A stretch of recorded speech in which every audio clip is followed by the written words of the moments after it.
speak to Dean? That's how close are you? Last time, I think we spoke probably a couple of weeks ago, really, in terms of just a general chit chat. Really, we missed the LMA course that we should have been on 2 or 3 weeks ago. But now, in general, me and Dean see each other, not a problem at all. Any funny stories, anecdotes, memorable battles that you had with him over the years?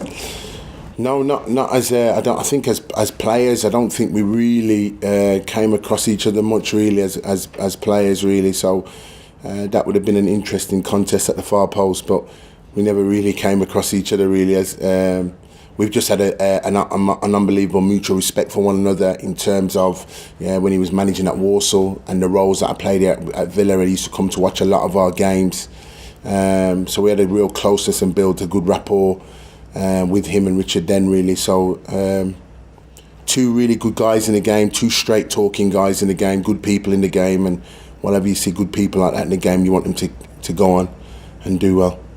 And obviously both massive Villa fans growing up, so I guess that explains why you get on as well.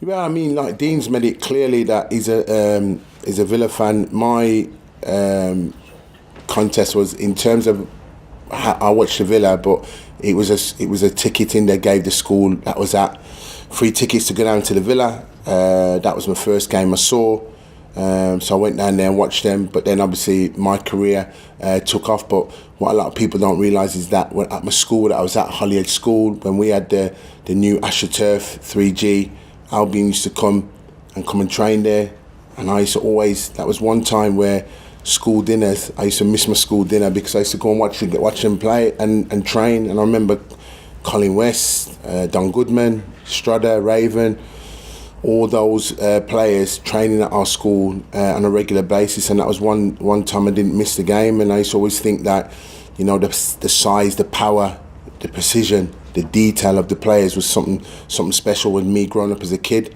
So I used to stand at the school fence and watch them, and think that one day, if I can sort of grow to be as big as them, I'm actually bigger than them actually, but I could play football. So it was good, really. So that's my affinity here, and so I've always felt I've had a connection with this club here at West Brom, really from day one, really. And on a less joke, if the club hadn't shown such faith in you in May and over the summer, I mean, it could have been Dean sat there, and you could have even been working together as one or two. Who knows? Hindsight's a good thing after the event. All I'll ever do for this club, Phil, is just do the best for West Brom, and that won't change. Whenever asked at whatever department, I always do the best for the football club, because for me, the football club's ingrained in me. I've had good success here as a player, and various different roles I've worked in at the football club, and I'm here as a head coach, and who would have known, when I got presented the opportunity to manage the club, I've just felt that I've done it to the best of my ability, and it's seen me take the role on as a full-time basis, and that won't change here now. So we'll continue to work as hard as we can, And in terms of the sort of game we can expect that Ian touched on, is there a trend for former defenders that seem to go into management and coaching and play a lot more sort of expansive attacking football? I wouldn't say it's a trend. I'm speaking on my own behalf. For me coming in as a head coach, I've always wanted to see this place vibrant. I've always wanted to see the place in a bouncy atmosphere.